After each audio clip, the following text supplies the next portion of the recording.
Dear students, कैसे हैं आप लोग। उम्मीद करता हूँ कि आप लोग अच्छे होंगे, स्वस्थ होंगे। अ, आज हम जो टॉपिक पढ़ने जा रहे हैं वो भी एक साम्राज्यवाद का टूल ही है, एक तरीका ही था। हमने देखा था कि एक पिछली बार हमने संधियाँ पढ़ी थी कि किस तरह से अंग्रेज़ों ने अनेक राज्यों को अपने संरक्षण में ले लिया था, अपने एक यानी राज्यों की सुरक्षा का भार अपने ऊपर ले लिया था। तो जब उन्होंने सुरक्षा का भार अपने ऊपर ले लिया था तो इसमें ऐसा नहीं था कि वो कोई उन राज्यों का भला करना चाहते थे या उस राज्य की जनता का भला करना चाहते थे। उस राज्य की रक्षा का भार अपने ऊपर लेने का उद्देश्य ये था कि जैसे ही किसी राज्य की रक्षा का भार किसी शक्ति के हाथ में आ जाता है तो वो राज्य उस शक्ति का गुलाम हो जाता है या लगभग पूरी तरह से वो नियंत्रण में आ जाता है। तो अंग्रेज़ों ने ऐसी संधियाँ करके अपने जो अपना जो प्रभुत्व है उसको कायम रखना चाहा। दूसरी ओर कंपनी ने धीरे धीरे कुछ अपने अंग्रेजी साम्राज्य को प्रत्यक्ष रूप में आने वाले राज्यों को भी अपने अंदर लाने के लिए भी अपने अंदर मिलाना कुछ राज्यों को जारी रखा। अब एक तरह से ये मान लीजिए कि दो तरह के राज्य हो गए थे। एक वो राज्य जो कि जिनको वहाँ के भारत के जो राजा हैं यहाँ के, वही उनको कंट्रोल करते थे, हैंडल करते थे। बस वो केवल अंग्रेज़ों को खिराज देते थे और उस राज्य की रक्षा का भार अंग्रेज़ों का था। That's all. सैद्धांतिक रूप में, कम से कम सैद्धांतिक रूप में तो ऐसा ही था। और इसके बाद जो दूसरे टाइप के राज्य थे वो सीधे अंग्रेज़ों के नियंत्रण में आते थे। वहाँ के लोग सीधे, वहाँ के जो टैक्सेस वगैरह हैं, वहाँ की जो बॉडीज़ हैं, वहाँ का जो प्रशासन है, वो सीधे ही अंग्रेज़ों द्वारा चलाया जाता था। तो वो उस तरह के राज्य थे।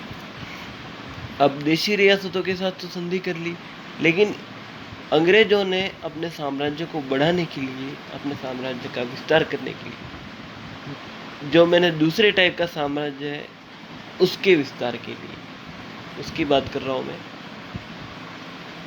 तो ये जो दूसरे टाइप का राज्य है उसको किस तरह से इन्होंने हड़पा, किस तरह से बढ़ाया। ऐसा राज्य जो कि उनके सीधे कंट्रोल में है, वैसा राज्य उन्होंने किस तरह से अधिक से अधिक स्थापित किया। अब हम देख लेते हैं कि ये क्या है। इसको डॉक्ट्राइन ऑफ लैप्स भी कहा जाता है, राज्य हड़प या व्यक्तिगत नीति भी कहा जाता है। कई बार इसके लिए गोद निषेध प्रथा भी कहा जाता है। तो अगर जैसे गोद निषेध का क्वेश्चन आ जाता है तो गोद निषेध, ये जो राज्य हड़प नीति है वो एक तरह से अम्ब्रेला टर्म है। इसमें सब प्रकार के तरीके आ गए, यानी गोद निषेध करना, कुशासन या फिर और कोई तरीका, ये सभी राज्य हड़पने के बहाने थे, की नीतियाँ थी। तो इसके अंतर्गत सब आ गए। तो जब क्वेश्चन आएगा तो आपको पूरा का पूरा इसके अंतर्गत लिखना है। तो हम इसके आगे बढ़ते हैं डॉक्ट्राइन ऑफ लैप्स में। अब इसका अर्थ क्या है। लॉर्ड डलहौजी की राज्य हड़प नीति या गोद निषेध नीति, इसके लिए एक और शब्द इस्तेमाल किया गया है, व्यपगत सिद्धांत। ये शब्द आप देख सकते हैं यहाँ पर, ये जो शब्द है व्यपगत सिद्धांत। ये जो लॉर्ड डलहौजी की राज्य हड़प नीति का ही एक हिस्सा था। ये जो नीति थी, व्यपगत सिद्धांत, इसका दुरुपयोग करके अंग्रेज़ों ने भारतीय राज्यों और रियासतों को अपने अधीन किया था। हालांकि ये नीति जो थी वो 19वीं शताब्दी के प्रथम दशक से ही आरंभ हो गई थी, जब डलहौजी आया भी नहीं था। तब से ये नीति कंटिन्यूस थी।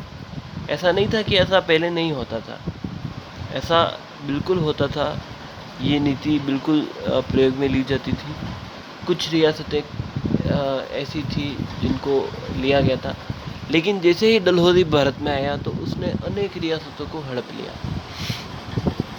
लगभग इस नीति के अंतर्गत कई रियासतों को हड़पा गया, क्योंकि डलहौजी और वेल्जली, हमने वेल्जली के बारे में पढ़ा हुआ है, सहायक संधियों के द्वारा उसने किस तरह से भारतीय राज्यों पर प्रभुत्व स्थापित कर लिया था, किस तरह से नियंत्रण स्थापित कर लिया था। और डलहौजी जो था वो दूसरा साम्राज्यवादी व्यक्ति था।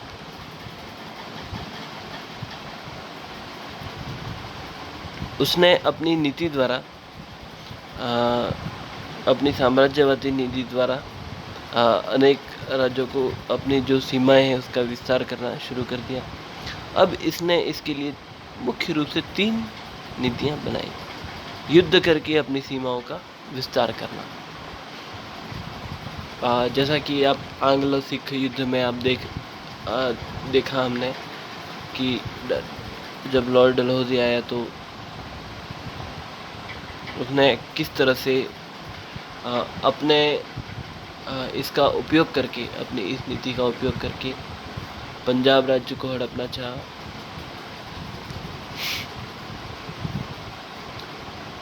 इसके बाद सिंध का अपहरण भी हुआ। इसके बाद कुशासन का आरोप लगाकर किसी राज्य को हड़प लेना। हमने पहले भी पढ़ा है कि अवध का जो राज्य है वो कुशासन के नाम पर हड़प लिया गया था। आउट्रम की रिपोर्ट, पहले क्या हुआ था कि डलहौजी ने भेजा स्लीमैन को। स्लीमैन ने कहा कि राज्य की जो स्थिति है वो तो खराब है, लेकिन हड़पने लायक नहीं। ऐसा नहीं कि आप इसको हड़प ही लो, स्थिति खराब है, सुधर भी सकती है। अगर आप राजा को कहो तो सुधर भी सकती है। उसके बाद उसने, जब स्लीमैन ने रिपोर्ट डलहौजी के अनुकूल नहीं दी तो उसने आउट्रम को वहाँ का रेजिडेंट बनाकर भेजा। आउट्रम जैसा कि उसने क्या किया कि जो वहाँ की स्थिति है अवध की, उसको दयनीय बताया और ये बताया कि आप, अगर ये राज्य तभी सुरक्षित रह सकता है जब वो अंग्रेज़ों के सीधे नियंत्रण में चला जाए। तो ये बहाना लेकर डलहौजी ने उस राज्य को हड़प लिया। इसके बाद जो उसने तीसरा तरीका क्या अपनाया? तीसरा तरीका ये अपनाया कि उत्तराधिकारी न होने पर राज्य को अधिग्रहित कर लेना। यानी अगर राज्य अगर जैसे मान लो कोई राजा है और उसका कोई बेटा पैदा नहीं होता है या उत्तराधिकारी पैदा नहीं होता है, तो वो राज्य को अधिग्रहित किया जा सकता था।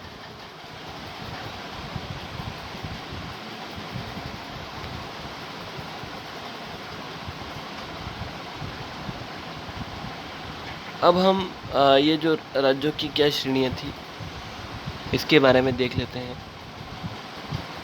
इस नीति को लागू करने के लिए डलहौजी ने सभी राज्यों को कितनी श्रेणियों में विभाजित किया? 3 श्रेणियों में। प्रथम श्रेणी में वे राज्य थे जो कि प्रत्यक्ष अथवा अप्रत्यक्ष रूप से ब्रिटिश सरकार के सहयोग से अस्तित्व में आए और पूर्ण रूप से कंपनी पर ही आश्रित थे। यानी ये राज्य थे वो ब्रिटिश सरकार के कारण ही अस्तित्व में आए थे, उससे पहले वो नहीं थे। अब क्या है कि इन राज्यों के शासकों को निसंतान होने पर अपने उत्तराधिकारी को गोद लेने का कोई अधिकार नहीं था। यानी अगर किसी शासक की मृत्यु हो जाती तो वो राज्य सीधे अंग्रेज़ों के अधीन हो जाता। ऐसे राज्यों में झांसी, जैतपुर और संभलपुर, ये 3 राज्य शामिल थे। अब ये तो हो गए प्रथम श्रेणी के राज्य। आपको एक की पॉइंट याद रखना है निसंतान होने पर। जैसे अब दूसरी श्रेणी जो है, दूसरी श्रेणी में वो राज्य आते थे जो कि प्रत्यक्ष या अप्रत्यक्ष रूप से ब्रिटिश सरकार के सहयोग से अस्तित्व में आए थे, लेकिन वो कंपनी के अधीन नहीं थे। वो जो पहले जो श्रेणी के राज्य थे वो कंपनी के अधीन थे। ये जो राज्य थे वे केवल बाह्य सुरक्षा हेतु कंपनी पर आश्रित थे। इनको उत्तराधिकारी को गोद लेने की छूट होती थी,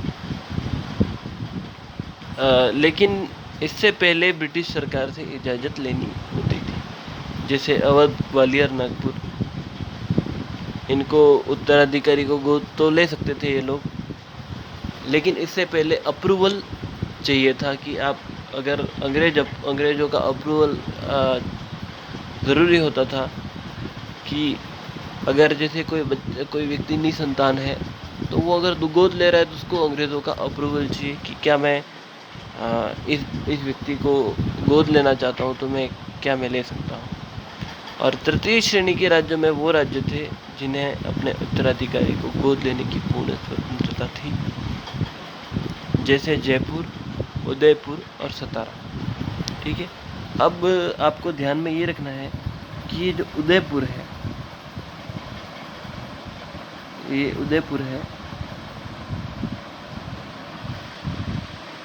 ये दरअसल जयपुर नहीं है, जैतपुर है। तो उदयपुर है वो छत्तीसगढ़ में है। तो आपको ये बात ध्यान में रखनी है कि उदयपुर अपने यहाँ का जो उदयपुर है वो नहीं है, वो छत्तीसगढ़ वाला उदयपुर है।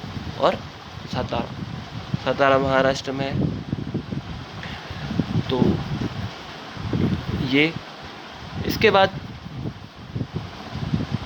हड़प नीति की कौन से राज्य हुए शिकार। वेबगत के सिद्धांत के अंतर्गत अधिग्रहित किए गए प्रमुख राज्य जो हैं वो अपनी नीति का जो पालन किया और कुछ ही समय में सतारा, जैतपुर, संबलपुर, बुंदेलखंड, ओडिशा, बाघाट, उदयपुर हमने देख लिया, झांसी, नागपुर, अवध इत्यादि राज्यों को हड़प लिया।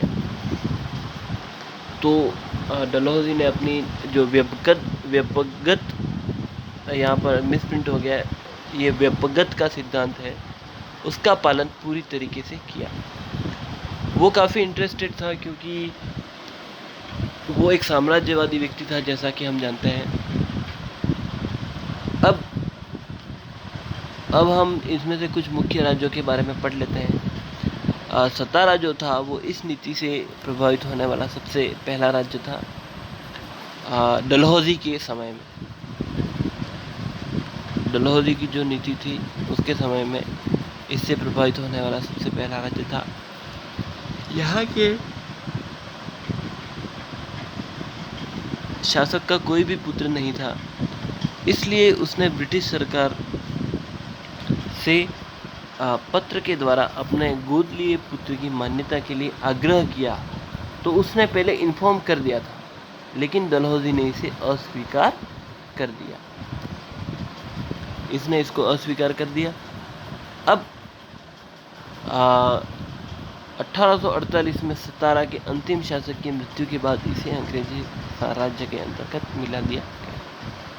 अब यहाँ पर आपको एक चीज़ ध्यान में रखनी है, जब डलहौजी भारत आया था तब था वर्ष, डलहौजी का जो भारत आने का वर्ष था वो 1848 था, 1848।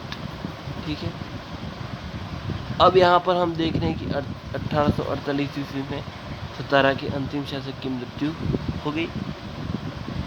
इसे अंग्रेजी राज्य के अंतर्गत मिला लिया गया।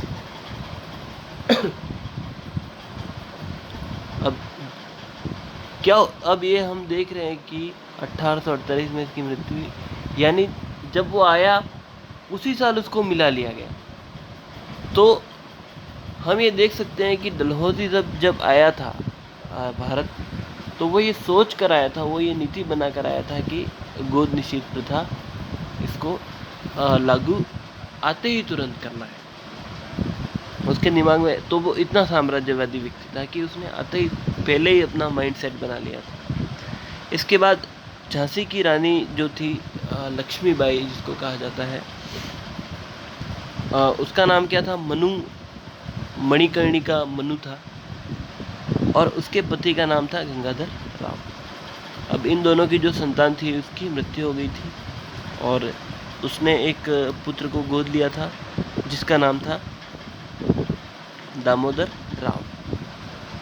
अब 1853 में गंगाधर राव की मृत्यु हो गई, और अंग्रेज़ों ने झांसी को अपने अधिकार में लेने की कोशिश शुरू कर दी। अब क्या है कि अंग्रेज़ों ने इस दामोदर राव को उत्तराधिकारी नहीं माना और झांसी को अधिग्रहित कर लिया गया। और हमको पता है कि आगे 1857 में झांसी में भी विद्रोह हुआ था, इसको हम आगे पढ़ेंगे। इसके बाद 1856 में अवध का जो नवाब था वो वाजिद अली शाह था। अंग्रेज़ों ने वहाँ पर कुशासन का आरोप लगाकर अवध को हड़प लिया। हमने पढ़ाई है कि आउटरन रिपोर्ट के बेस पर अंग्रेज़ों ने अवध को हड़प लिया। नागपुर के शासक राघोजी ने भी पत्र के द्वारा अपने गोद लिए हुए पुत्र की मान्यता के लिए ब्रिटिश सरकार से आग्रह किया। नागपुर का जो शासक था राघोजी, उसने भी पत्र लिखा ब्रिटिश सरकार को और आग्रह किया, लेकिन कंपनी ने इस विषय में राघोजी की मृत्यु तक कोई निर्णय नहीं लिया। अब राघोजी की मृत्यु तक कोई निर्णय नहीं लिया तो ये स्पष्ट सी बात थी कि ये किसी भी तरह इसको हड़प लेना चाहते थे। अब राघोजी की मृत्यु के बाद डलहौजी ने उसके दत्तक पुत्र को मान्यता देने से भी मना कर दिया। यहाँ पर हम देख सकते हैं कि अंग्रेजों का इंटेंशन क्या था, और उस राज्य को अपनी अधीनता में ले लिया। तो इस तरह से ये कुछ प्रमुख राज्य थे जिन पर इस नीति का प्रभाव पड़ा।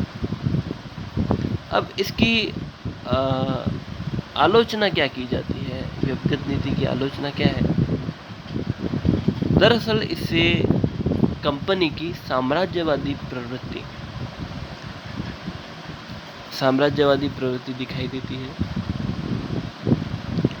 अब भारत में पहले से ही उत्तराधिकार के लिए निम्न ये जो गोद प्रथा है उसका प्रयोग किया जाता रहा था। ये कोई नई बात नहीं थी। कई दत्तक पुत्र लिए गए हैं। इस प्रथा की पहले से ही सामाजिक और राजनीतिक स्वीकृति थी। दरअसल ये स्वीकृति इसलिए थी क्योंकि जैसे अगर कोई राजा मर जाए तो वो जो इससे राज्य में अव्यवस्था फैल जाती थी। अगर कोई राजा ना और कोई भी व्यक्ति राजा बनने के लिए उत्सुक हो सकता था, तो इसलिए इस नीति का सहारा लिया गया था। अब अंग्रेजों द्वारा इसका हनन करना गलत था, क्योंकि जो नीति भारतीय राज्यों में चली आ रही थी उसको हटाना नहीं चाहिए था। इसके बाद कंपनी ने पहले ये स्वीकार किया था कि वो सभी हिंदू मान्यताओं को अपना मान्यता देगी, उसका सम्मान करेगी, लेकिन इस चीज़ से भी कंपनी मुकर गई।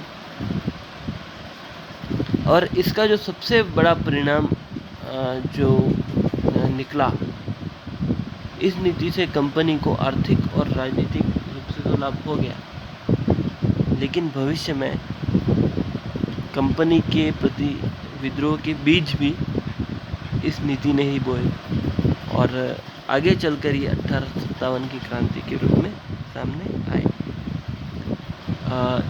1857 की क्रांति जो विद्रोह जो हुआ था, उसके जो 3 बड़े कारण माने जाते हैं,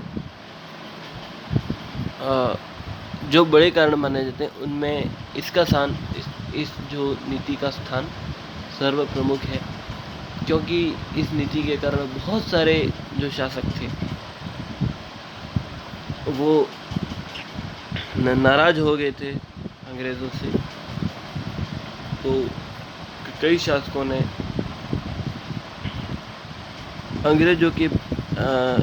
अंग्रेज़ों के जो विरुद्ध है वो विद्रोह कर दिया था। तो हालांकि अंग्रेज़ों ने इस नीति से काफ़ी राजनीतिक लाभ प्राप्त किया। जो अगला जो हम टॉपिक है हमारा, इसको नेक्स्ट डे में पढ़ेंगे। Thank you so much.